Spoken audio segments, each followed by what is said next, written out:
तो चलिए आज एक ऐसे सफर पर चलते हैं जो हमारे किचन से शुरू होकर सीधा हमारे मन की गहराइयों तक जाता है।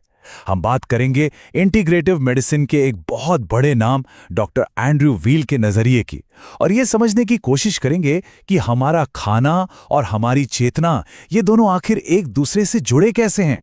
जरा सोचिए, क्या ऐसा हो सकता है कि आज की जो बड़ी बड़ी बीमारियां हैं, जैसे दिल की बीमारी हो या अल्जाइमर हो, इन सब की जड़ असल में एक ही हो, एक ही छिपा हुआ दुश्मन। डॉक्टर व्हील का पूरा काम, समझिए, इसी एक बड़े सवाल का जवाब ढूंढने में लगा है। तो सवाल ये है कि आखिर ये छिपा हुआ दुश्मन है कौन, जो हमारे ही शरीर में रहकर हमें अंदर ही अंदर नुकसान पहुंचा रहा है। चलिए अब इस रहस्य से पर्दा उठाते हैं। इस दुश्मन का नाम है क्रॉनिक इन्फ्लेमेशन। आसान भाषा में कहें तो शरीर में लंबे समय तक रहने वाली एक हल्की सी सूजन। अब इसको ऐसे समझिए, जैसे शरीर के अंदर ना एक आग धीमी आंच पर लगातार सुलग रही है। ये वो वाली सूजन नहीं है जो चोट लगने पर दिखती है। नहीं, ये एक छुपी हुई आग है जो धीरे धीरे बिना पता चले हमारे पूरे सिस्टम को कमजोर करती जाती है। तो फिर इस अंदरूनी आग को बुझाया कैसे जाए? इसका तरीका क्या है? डॉक्टर व्हील का कहना है कि इसका सबसे बड़ा और सबसे ताकतवर हथियार कहीं और नहीं बल्कि हमारी अपनी खाने की प्लेट में ही छिपा है। जी हाँ, हमारा खाना ही हमारी पहली और सबसे मजबूत ढाल बन सकता है। और इसका नियम ना बहुत सीधा सा है।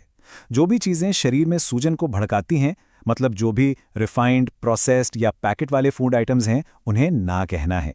और जिन चीज़ों से ये सूजन कम होती है, जैसे ताज़े फल, सब्जियां, साबुत अनाज और ओमेगा 3 वाली मछली, उन्हें अपनी डाइट का हिस्सा बनाना है।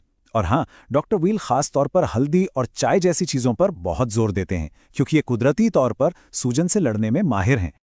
अच्छा, अब बात करते हैं तेल की, क्योंकि ये बहुत ज़रूरी हिस्सा है। डॉक्टर व्हील के मुताबिक कुछ तेल, जैसे कि ज़्यादातर कनोला और पाम कर्नल ऑयल, अपनी प्रोसेसिंग के दौरान ही खराब हो जाते हैं और ये शरीर में सूजन को और बढ़ा सकते हैं। तो इनकी जगह हमें क्या इस्तेमाल करना चाहिए? एक्स्ट्रा वर्जिन जैतून का तेल, एवोकाडो तेल, मतलब ऐसे हेल्दी फैट्स जो सूजन को कम करने में हमारी मदद करें। और यहाँ पर एक बहुत ही कमाल का उदाहरण है, हल्दी का। इसे दुनिया का सबसे पावरफुल नेचुरल एंटी इन्फ्लेमेटरी माना जाता है। और ये कोई इत्तेफाक नहीं है कि भारत के जिन गांवों में हल्दी का खूब इस्तेमाल होता है, वहां अल्जाइमर के मामले दुनिया में सबसे कम पाए जाते हैं। और जानते हैं क्यों? क्योंकि अल्जाइमर की शुरुआत भी दिमाग की सूजन से ही होती है। देखिए कैसा कनेक्शन है। ठीक है, तो खाने की बात तो हो गई। अब इससे आगे बढ़ते हैं और कुछ ऐसे पौधों की बात करते हैं जिन पर अक्सर विवाद छिड़ा रहता है, लेकिन उनमें इलाज करने की गजब की क्षमता हो सकती है। और इसकी शुरुआत हम करेंगे कैनबिस से, जिसे हम भांग भी कहते हैं। देखिए, डॉक्टर व्हील का कैनबिस के साथ अपना खुद का अनुभव बहुत कुछ सिखाता है। एक जमाना था जब ये चीज़ उनके लिए क्रिएटिविटी बढ़ाने वाली और मज़ेदार हुआ करती थी, लेकिन वही चीज़ समय के साथ एक ऐसी आदत बन गई जो उन्हें बस सुस्त बनाती थी। ये कहानी हमें ये सिखाती है कि किसी भी चीज़ के साथ हमारा रिश्ता अच्छा या बुरा हो सकता है, और वो रिश्ता हमेशा एक जैसा नहीं रहता, वो बदल सकता है। अब हम डॉक्टर व्हील की फिलॉसफी के एक और भी गहरे और शायद सबसे क्रांतिकारी पहलू की तरफ बढ़ रहे हैं। हम बात करेंगे साइकेडेलिक्स की, यानी वो चीजें जो हमारे मन के बंद दरवाजे खोल सकती हैं। आज जो नई रिसर्च हो रही है वो बता रही है कि अगर इन्हें सही तरीके से इस्तेमाल किया जाए तो ये मेंटल हेल्थ के लिए बहुत पावरफुल दवा बन सकते हैं। सोचिए, एमडीएमए लोगों को गहरे सदमे यानी पीटीएसडी से बाहर निकाल रहा है, और साइलोसाइबिन जो मैजिक मशरूम में मिलता है वो उस डिप्रेशन पर भी काम कर रहा है जिस पर कोई और दवा असर नहीं कर पाती। कमाल है ना? मन और शरीर का कनेक्शन कितना गहरा हो सकता है, इसका एक ऐसा उदाहरण है जो हैरान कर देता है। और ये डॉक्टर व्हील की अपनी जिंदगी का है। उन्हें पूरी जिंदगी बिल्लियों से भयानक एलर्जी थी, लेकिन एक बार एक एलएसडी एक्सपीरियंस के दौरान एक बिल्ली उनकी गोद में आकर बैठ गई और उन्हें कोई एलर्जी नहीं हुई, कोई रिएक्शन नहीं हुआ, और सबसे बड़ी बात, उस दिन के बाद से उन्हें फिर कभी एलर्जी नहीं हुई। ये दिखाता है कि हमारा मन, हमारी चेतना हमारे शरीर पर कितना कंट्रोल रखती है।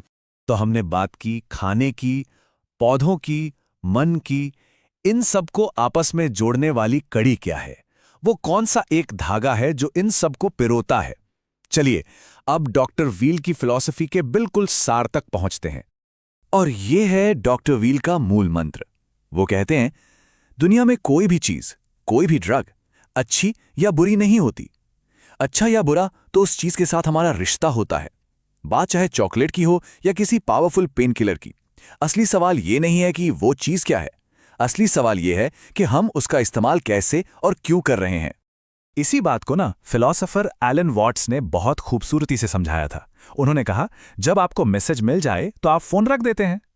डॉक्टर व्हील के लिए साइकेडेलिक्स बिल्कुल उसी टेलीफोन की तरह हैं, ज्ञान पाने का एक जरिया। वो जिंदगी भर उन पर टिके रहने के लिए नहीं है। एक बार जब सबक मिल गया, पाठ सीख लिया, तो आप आगे बढ़ जाते हैं। और आखिर में हम डॉक्टर व्हील की फिलॉसफी की सबसे गहरी बात पर आते हैं। उनका मानना है कि चेतना यानी हमारा कॉन्शियसनेस ही सब कुछ की बुनियाद है। मतलब हमारा मन हमारे शरीर और बाहरी दुनिया को बनाता है, ना कि इसका उल्टा। तो शायद दुनिया की जो बड़ी बड़ी मुश्किलें हैं, उनका हल किसी नई टेक्नोलॉजी में नहीं, बल्कि हम सबकी चेतना में एक बड़े बदलाव में छिपा हो। और हम इसी एक सवाल के साथ इस चर्चा को खत्म करते हैं। क्या ऐसा हो सकता है कि असली और सबसे शक्तिशाली दवा कहीं बाहर नहीं, बल्कि हमारे अंदर ही मौजूद हो, हमारी अपनी चेतना में?